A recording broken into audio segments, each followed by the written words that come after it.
Coringa, de 2019, é sobre esse filme que vamos falar hoje. Ai, mas teve o filme de 2024 que foi terrível, me traumatizou, não sei o quê. Eu sei, eu entendo. Em seguida, eu faço um vídeo sobre essa continuação do Coringa e eu vou dizer se eu achei tão ruim assim, mas eu acho muito importante a gente relembrar a grandeza, a maestria que foi o primeiro filme do Coringa. E uma última coisa, antes de começarmos, eu tenho que dizer que esse filme me marcou. E eu vou dizer como, tá? Mas uma coisa de cada vez. Tira um pouco o seu ódio do coração e vem comigo. O filme Coringa de 2019, dirigido por Todd Phillips e estrelado por Joaquin Phoenix, não é apenas um filme de origem de um vilão, mas sim, como muitos perceberam, um estudo psicológico sombrio sobre como a sociedade cria seus próprios monstros. Eu também captei essa mensagem e para mim foi a principal lição do filme. Uma das primeiras observações que eu posso citar, e talvez a mais óbvia, é que Joaquin Phoenix entrega uma atuação insana, e até literalmente insana, como Arthur Fleck. Um comediante falido que tenta ser engraçado, mas só consegue ser deprimente. O cara já começa a história sendo zoado, espancado e humilhado diariamente. O Arthur, ele tem um transtorno neurológico que o faz rir em momentos inadequados. E por incrível que pareça, eu me identifiquei com o Arthur nessa parte. Por quê? Você também tem esse transtorno? Não exatamente. Mas quando eu era criança, acho que até os 11 anos, toda vez que eu ficava com medo de uma situação, eu ria. Eu caía na gargalhada. Quanto mais a situação tivesse tensa, mais eu ria. E, obviamente, isso só piorava a situação. Eu não sei explicar isso, mas eu tinha esse problema quando eu era criança. Quase apanhei, tá bom? Mas eu não tava com más intenções, eu não tava zoando da cara da pessoa, mas eu caía na gargalhada e a pessoa achava que eu tava mangando dela. Mas na época eu cheguei a ficar preocupado com isso, eu admito. Eu pensei assim, minha nossa, tomara que isso não dure. E felizmente não durou muito. Acabou esse meu problema. Mas voltando pro Arthur, no fundo, o Arthur ele só queria ser amado e reconhecido. Mas ao invés disso, ele levava uma surra, tanto física quanto mental, da cidade de Gotham. E a cidade de Gotham parece uma versão cinematográfica de um transporte público na hora do rush. Suja, perigosa e cheia de gente que não presta. É um lugar onde o rico pisa no pobre e, como se não bastasse, o pobre pisa no outro pobre. E no final todo mundo sai pisoteado. Todo mundo é tratado assim, tá? Não é só o Arthur. O Arthur ele tem uma desvantagem por causa dos problemas mentais dele. Eu não esqueço no começo do filme, logo no começo do filme, que aparece o Arthur trabalhando como um palhaço ali de sinal, né? E vem uns moleques só pra fazer o mal, roubam a placa dele e ainda dão uma surra nele. De graça. Falta de respeito e empatia total com o próximo. E para piorar a situação, o chefe do Arthur, da agência onde ele trabalha, cobra o Arthur pela placa que foi danificada. E aí o Arthur tenta justificar, mas eu fui roubado, me bateram. E o chefe do Arthur só fala pra ele, não quero saber, alguém tem que pagar pela placa. E eu vou descontar do seu salário. Cara, a gente vê o Arthur olhando pro chefe assim, sem dizer mais nada, e engolindo sapo. E essa cena é interessante porque ela é muito injusta. O Arthur não merecia isso. Tanto é que ele fica com muita raiva. E ele vai lá para fora e começa a chutar os baldes de lixo, as latas de lixo, com muita explosão de raiva. Mas não é à toa, não é porque ele é doido não, é porque a situação é de indignar mesmo. E até quando o Arthur ele tenta buscar ajuda psicológica, o governo corta os recursos dele. A mensagem é clara, se você tem problemas mentais, se vira, meu amigo. E durante o filme a gente acompanha o Arthur, que começa o filme como um cara derrotado, mas a coisa muda quando ele reage pela primeira vez, matando 3 engravatados no metrô. E a sociedade vê isso como um ato revolucionário, né, depois que essa notícia se espalha. O pessoal de Gotham, que já estava numa situação ruim, considera o assassinato daqueles 3 caras como um ato de símbolo de esperança. E assim o Arthur começa a ganhar um fã-clube. Agora preste atenção no que eu vou falar. É interessante que o Arthur, ele vê pela TV a multidão idolatrando o ato que ele fez. Guarda isso aí, isso é muito importante. Vou citar essa situação um pouco mais para frente. Mas a partir daí, ele se solta e começa a se aceitar como Coringa e nos entrega uma das melhores cenas do filme, a dança na escadaria. E essa dança representa uma coreografia simbólica da transformação completa dele, da transformação completa no Coringa, que é quando também o Arthur se aceita como Coringa. Então a gente vê o Arthur saindo da depressão e entra na era do caos, pronto para meter o louco, literalmente. O grande momento do filme vem quando o Arthur é chamado para um programa de TV pelo apresentador Murray Frank, interpretado pelo Robert De Niro. O problema é que ele foi chamado só para ser humilhado nesse programa. Mas o Arthur já tinha passado da fase de levar desaforo para casa, então ele resolve responder do jeito mais extremo possível, com um tiro na cara do Murray. A cena é impactante porque mostra o Arthur, que agora, totalmente coringa, não vê mais limite nas suas ações. E o público, que já estava revoltado com a sociedade corrupta, comemora. Sim, Coringa faz um comentário sinistro sobre como a violência pode ser romantizada quando as pessoas estão no fundo do poço. O filme Coringa, ele é divisivo. Ele foi polêmico na época. Alguns acham genial, outros acham perigoso, mas ninguém pode negar que Joaquim Fênix entregou uma das melhores atuações da década e que o filme provocou discussões intensas. Coringa não seria um retrato realista da nossa sociedade? Antes de eu dar a minha opinião, vamos para algumas curiosidades nesse filme que eu acho muito importante você saber. Talvez algumas você já saiba. Por exemplo, Joaquim Fênix perdeu 23 quilos para interpretar esse papel e criar uma aparência frágil e perturbadora do personagem. Joaquim Fênix também improvisou várias cenas icônicas, não só a dança do banheiro.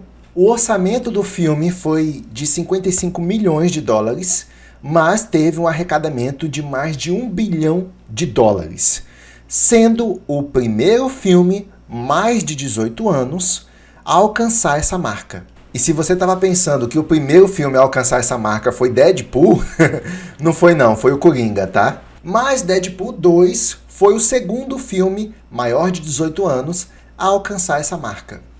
Todd Phillips, que é o diretor do filme, se inspirou fortemente nos filmes Taxi Driver, de 1976, e O Rei da Comédia, de 1982, ambos estrelados por Robert De Niro. E olha que ironia, De Niro aparece em Coringa no papel de Murray Frank, virando uma peça crucial na história do protagonista. E também o Todd Phillips escreveu o Coringa pensando justamente no Joaquim Fênix para interpretar esse papel. Ele praticamente implorou para que Joaquim Fênix aceitasse esse papel. Coringa recebeu 11 indicações para o Oscar e levou 2 prêmios. Um prêmio de melhor ator, que foi para o Joaquim Fênix, e o de melhor trilha sonora. É um feito raro para um filme baseado em histórias de quadrinho. Outra curiosidade é que o filme foi banido em algumas sessões dos Estados Unidos, por conta da violência e do tom sombrio. Algumas salas de cinema reforçaram a segurança e até proibiram o filme em certos locais. O medo era que ele incentivasse atos violentos, já que algumas pessoas enxergavam Arthur Fleck como um símbolo de rebeldia. Uma outra curiosidade, eu acho que algumas pessoas já imaginavam isso, é que pretendiam fazer um final diferente para o Coringa, onde o Arthur mataria Thomas e Martha Wayne, conectando diretamente com a origem do Batman. Mas no fim, eles decidiram deixar a cena da morte um pouco mais subjetiva, sem envolver diretamente o Coringa. Sem envolver o Coringa diretamente, porque indiretamente estava envolvido sim. Veja bem, quem mata os pais do Batman lá é um homem com a máscara do Coringa. Ou seja, um cara do fã-clube do Coringa. Eu não gostei desse final do mesmo jeito e eu não achei tão subjetivo assim como eles disseram. Foi basicamente um capanga do Coringa, um capanga não oficial, que matou os pais do Batman. E por que eu não gostei desse final? Porque nas histórias, nas animações que eu vi do Batman, os pais do Batman, eles são mortos durante um assalto por um ladrão, um bandido qualquer. Essa é a primeira versão que eu conheço. A segunda versão, uma vez eu vi, eu não lembro se foi numa animação, mas o bandido que matou os pais do Batman, ele não estava lá para assaltar, ele estava para matar mesmo. Olha só, você já vê uma alteração na história original. Antigamente o bandido foi lá roubar, mas agora ele foi para matar. E dessa vez foi revelado que quem matou os pais do Batman foi aquele vilão, o Duas Caras. Nessa animação que eu assisti, já faz um tempo, não lembro qual foi a animação. E aqui eles já pretendiam fazer uma outra alteração. Novamente, dessa vez quem teria matado os pais do Batman seria o Coringa. Pô, que bagunça, pô. Aí ficam mexendo na origem do Batman, eu não gosto disso. Respeita a origem, respeita o quadrinho, eu não gosto dessas alterações. E francamente eu prefiro como foi na história original. O Bruce Wayne está saindo com seus pais do cinema e de repente eles são assaltados e aí acontece um acidente e eles acabam sendo mortos pelo ladrão.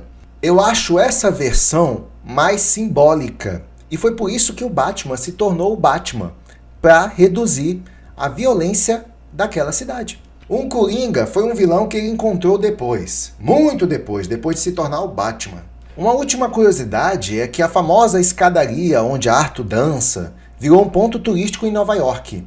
Mas o pessoal que mora ali próximo não gostou disso não.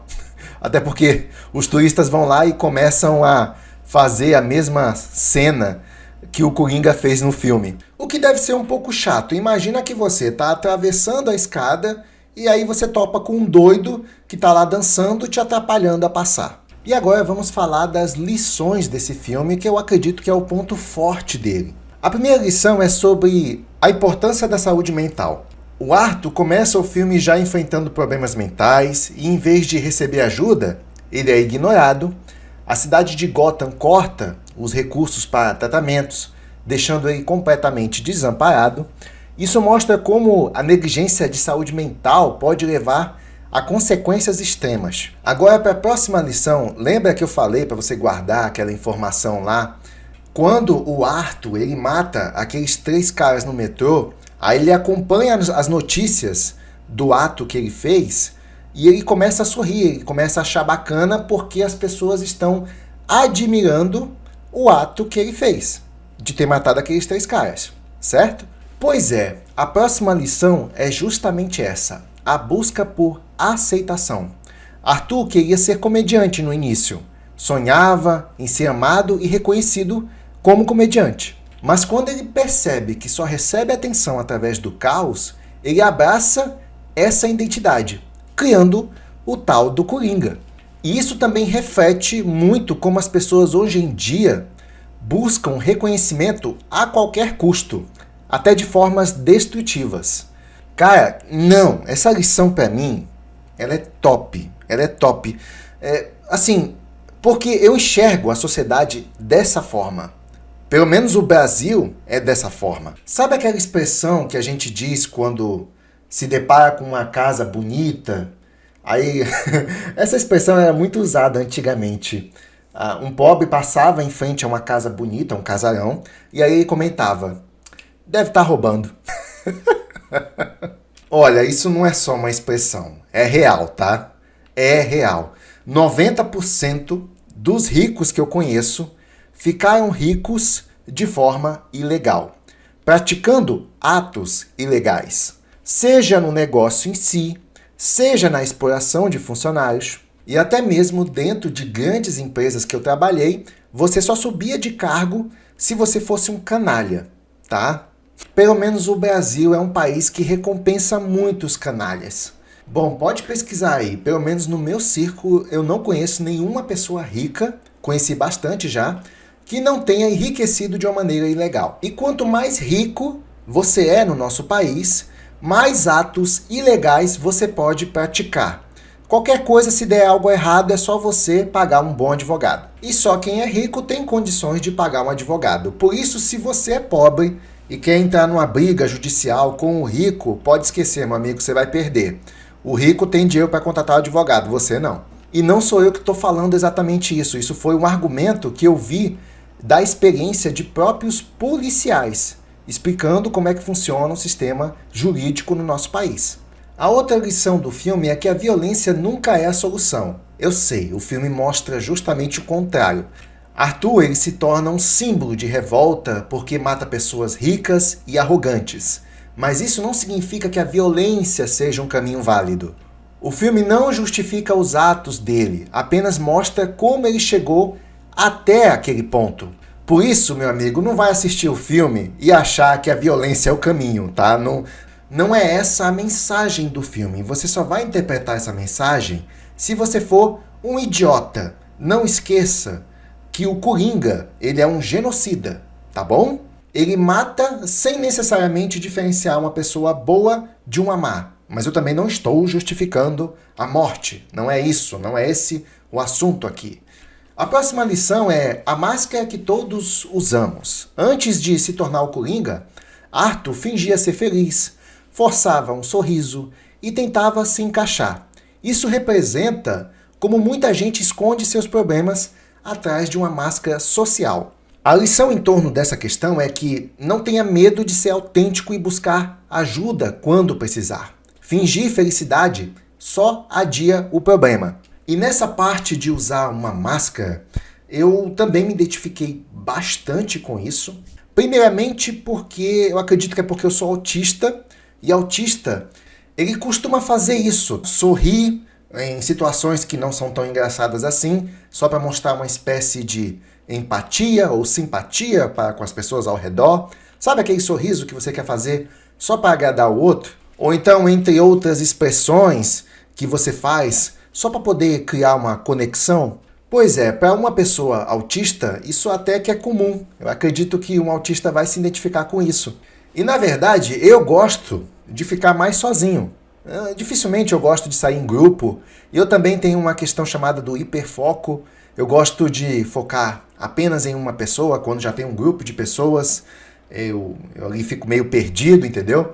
Eu não sei quem eu tento agradar, se é algumas pessoas, se é todo mundo. Mas não que isso seja uma regra absoluta, pode ter um grupo de pessoas ali onde eu conheço cada um deles. Mas no geral, eu já ouvi a opinião de alguns autistas também, é um pouco cansativo você gerar expressões para poder criar uma conexão social com as pessoas. Ah, mas você está dizendo que eles estão sendo falsos? Não, não é exatamente isso que eu estou dizendo. Todo mundo coloca uma máscara de vez em quando. Todo mundo vai sorrir para agradar alguém.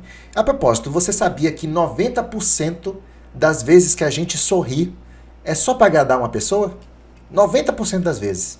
Só estou dizendo que isso pode ser mais cansativo para um autista, por exemplo. E o aprendizado disso é que se você estiver se sentindo triste, às vezes com raiva, não esconda isso, não tente colocar uma máscara, porque isso faz mal.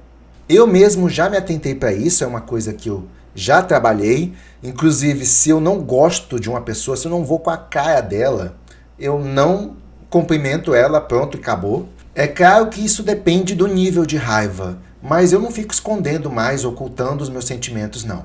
E só para deixar claro, eu não estou falando isso para você sair por aí dando patada nas pessoas. Não. Educação também é essencial. E falando em educação, se o Arthur tivesse recebido mais empatia e apoio, talvez ele nunca tivesse se tornado o Coringa. O filme nos lembra que pequenos gestos podem evitar grandes tragédias. E a principal lição eu deixei aqui por último, porque essa foi a lição que me marcou. Lembra no começo do filme que eu falei que esse filme ele me marcou? Foi por causa dessa lição aqui. A sociedade cria seus próprios vilões. O filme deixa claro que Arthur não nasceu um monstro. Ele foi moldado por uma sociedade cruel. O abandono, a violência e a falta de empatia fizeram ele perder qualquer esperança. Quando o próprio mundo só te trata como lixo, algumas pessoas podem reagir de formas extremas. Porque diferente das outras obras, onde o Coringa já é apresentado como um psicopata, Nesse filme a gente vê a transformação dele de forma gradual de um homem quebrado pela sociedade. Ele não começou como um monstro, mas foi empurrado até virar um. E o bacana desse filme é que ele cutuca as feridas sociais, discutindo desigualdades, abandono, saúde mental e como a violência pode surgir quando a sociedade ignora os mais vulneráveis. E agora, para finalizar, minha opinião sobre o filme é muito bom, eu gostei demais quando eu assisti, me impactou, me fez refletir. E uma parte interessante, ressaltando a última lição, né, de que a sociedade cria seus próprios vilões, eu não sabia, até assistir esse filme, o que era uma vítima da sociedade. Mas caramba, esse filme me mostrou muito bem o que é uma vítima da sociedade. Sabe, esse discurso vítima da sociedade, eu achava um discurso militante, chatinho, que não era bem verdade, mas é verdade sim, existe esse lado, faz sentido. Existem sim as tais vítimas da sociedade, o Coringa mostra muito bem isso. Se você assistiu o filme do Coringa, você vai ver que ele foi abusado desde criança. E não é à toa que ele tem tantos problemas mentais. Mas acontece também que esse povo, né, que fala, ai, ele é uma vítima da sociedade, eu tinha uma raiva disso porque esse povo é muito hipócrita também. Eu vi muito esse povo que fala, ah, ele é vítima da sociedade, deixem em paz, não sei o quê. Sabe, quando você, por exemplo, você é assaltado, aí você vai lá e reclama que foi assaltado. Aí tu encontra um infeliz desse que fala, não, cara, ele roubou teu celular, mas tá tudo bem, deixa. É só um assaltante que é vítima da sociedade. Aí quando acontece a mesma coisa com esse infeliz, ele também chega chorando, ai, roubaram meu celular. E aí o cara já não pensa duas vezes, vai lá, quer prestar um BO. Se necessário, ele quer que o cara seja preso e torturado até a morte. Tu percebe o que eu tô querendo dizer? Quando acontece com ele não tem dó nenhuma do tal vítima da sociedade. Mostrando geralmente que quem pega esse discurso, ai, deixa ele em paz, ele é uma vítima da sociedade, também é um baita do hipócrita, porque basta a coisa acontecer com ele, que ele também quer a cabeça da pessoa. Enquanto não é ele que foi assaltado, tá tudo bem. Aí quando é com os outros, ai, não fique com tanta raiva, ele só era uma vítima da sociedade. É por isso que eu tinha uma raiva desse discurso. Mas nesse filme, isso foi colocado de uma forma mais realista e não tão vitimista, como esses militantes hipócritas gostam de pregar. E uma última crítica a respeito desse filme, talvez a crítica mais importante, é que muita gente criticou que o filme ele incita você a ser uma pessoa violenta. E tem muita gente que falou, não, peraí, a sociedade não é cruel assim. O filme exagerou nesse ponto. As pessoas, elas são educadas. Não, cara, não é não. O filme foi brilhantemente realista em retratar como as pessoas se tratam no dia a dia. As pessoas são assim mesmo, pô. A sociedade é assim mesmo. E o filme, ele critica o comportamento da sociedade. Como as pessoas tratam umas às outras. Então houve uma crítica a respeito disso, mas é as pessoas querendo distorcer a realidade como ela realmente é. E eu digo mais uma coisa, a sociedade é tão cruel e injusta que deixa qualquer pessoa normal louca. Mas é isso, eu gostei demais do filme do Coringa, como eu disse, ele me marcou e eu pude finalmente entender algumas reflexões e algumas discussões sociais. Bom, é isso, essa é a minha análise sobre o filme Coringa de 2019. Eu espero que tenha gostado. Se gostou, deixa seu like e também não deixe de comentar aqui embaixo, de dar a sua opinião sobre o que você achou do filme do Coringa. E fique tranquilo que eu vou falar do Coringa 2. Esse filme que foi tão aclamado, mas eu vou dizer o que foi que eu achei dele direitinho, se ele é tão ruim assim quanto dizem. Sem mais, até o próximo vídeo.